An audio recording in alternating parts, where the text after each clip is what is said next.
by, starting out simple and getting your brain used to playing the blues, the pentatonic A minor blues, in basically 5 different places. So one of the things I do when I solo is I try and go low to high and find that excitement. You go high, low, and then you go low, high, and it keeps it exciting, keeps it, mixed up. And I'm going to take a phrase, and just by leading with my third finger, I'm going to create a run that goes. This is something I do all the time, and it's a really easy way just to get up the neck. And there's a couple of benefits, because every new position you get into, you can stay for a while. And I'll show you that in a second. But it's a repeating riff, so we just have to learn it once, and then we have to adapt it to each new position. I'm going to leave the little finger out. I mean, when we're playing an A minor blues, we want to use the little finger. But sometimes we want to give up the little finger because this third finger is so strong, we can slide it around everywhere. So I'm going to take my third finger on the second string, and this is the 8th fret. It's a G note. That's where I'm going to start. So I'm going to pick that note, and I might even slide into it, but that can come later. I'm going to pick that note, and I'm going to pick the A note on the first string, 5th fret. So the first 2 notes are. And then I'm going to do the C note on the first string, which is the 8th fret, and that's the 3rd note. And then I'm going to pull off. And all that is I'm picking with my third finger as I pull off from the string, pull down, it picks the note. It repicks that A note. So that's the phrase.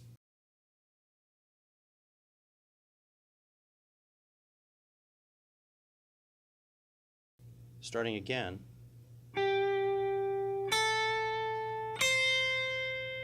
Pull off. And if you've never pulled off before, this is a good place to do it because you're on the first string. When you pull off down here, you kind of land on other strings, and that can get a little messy at first. But on the first string, it's very easy because you hit the note and you literally pull down, and it restrikes the other note that you're holding down below, which is the A note. So here's the phrase. Oops. I'm going to do exactly the same thing in a new position. All I do is I slide my third finger up 2 notes,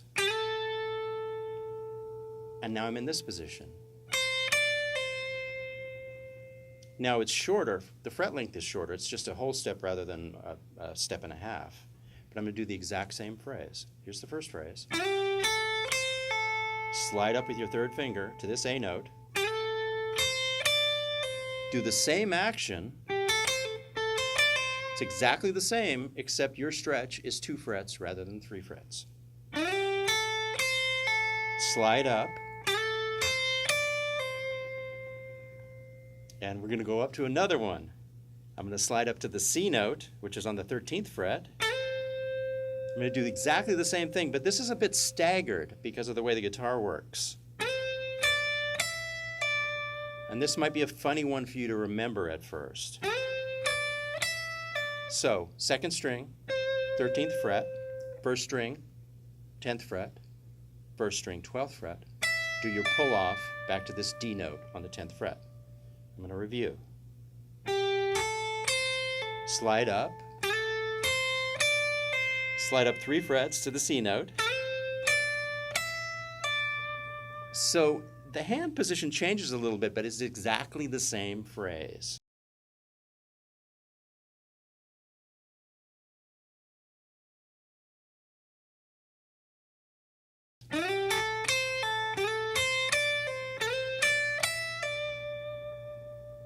So just take a while and do these really slowly and memorize them.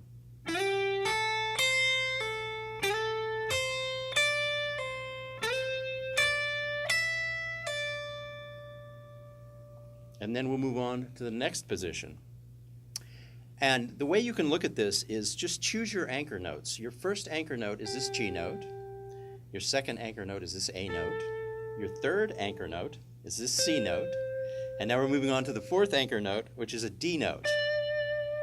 And I think 12, 13, that's the 15th fret. It's a D note, it's the dot. So we've done these three.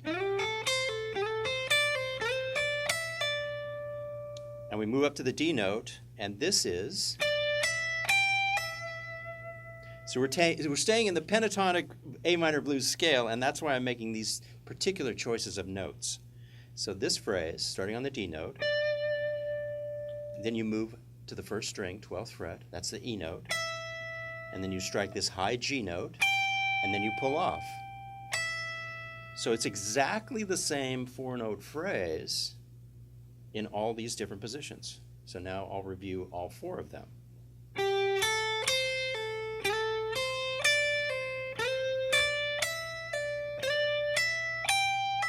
We're almost done.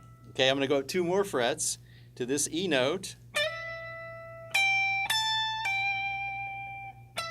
We hit the G note, the A note. And this is a really kind of easy one, and visually it's really pretty good.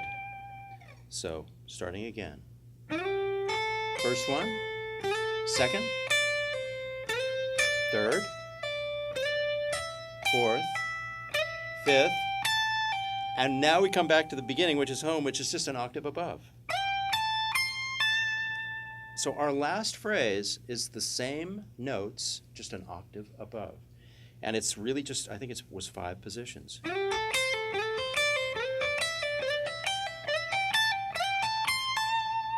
And the idea with this is to make it as smooth as possible. And every time you change your hand position, to make it kind of sound like you haven't changed your hand position.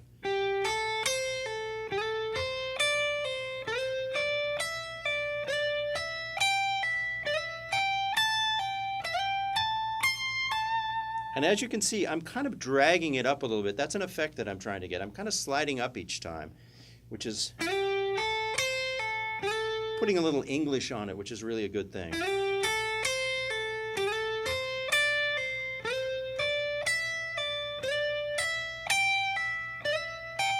Back home, and you can get it faster and faster. For me, that's the goal, is to try and do it that fast and that smooth. Now, the real benefit of this is after you discover and kind of get comfortable with this, every position you're in opens up new possibilities for other notes, and I'll show you why. We're in this position down here, the first position. That means we can go here. Okay, we slide up to the next position, we can go here. I don't expect you to know that now, but see, you move up to this position, your hand is in a new place, and you can kind of reinvent the blues in this new position. You just have to apply this principle to all 6 strings, and that'll come soon enough. So, to demonstrate more notes in each position,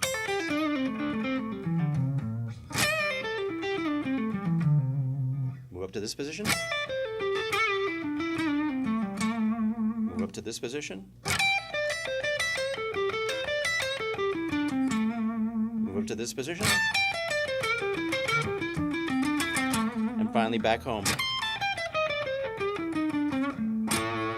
So that's what you have to look forward to.